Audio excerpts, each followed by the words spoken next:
আগে শুনতাম মানুষের ঘরে এবং বাহিরে চুরি ডাকাতি হয়ে গেছে, আর এখন এরকম খুব কমই শোনা যায়। কারণ এখন ডিজিটাল দেশ, ডিজিটাল চুরি, আর এভাবেই হয়ে যাচ্ছে অসংখ্য অপরাধ, যা সবার চোখের সামনে দিয়েই ঘটে যাচ্ছে। এমনকি এ ব্যাপারে প্রশাসনও অবগত আছেন। সাধারণত চামচিকা চোর তার পেটের ক্ষুধা মেটাতে চুরি করে, কিন্তু যারা কলমের খোঁচাতে কোটি কোটি টাকা চুরি করে, তাদেরকে কিভাবে থামানো যায়? পৃথিবীর সবচেয়ে বড় আদালত হচ্ছে মানুষের বিবেক।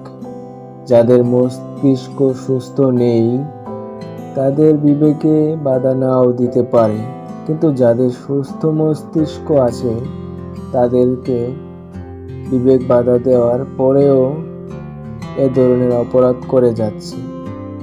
এ দুনিয়ায় তাদেরকে আটকানোর কেউ না থাকলেও পরকালে বিচার দিবসে তারা ঠিকই আটকে যাবে।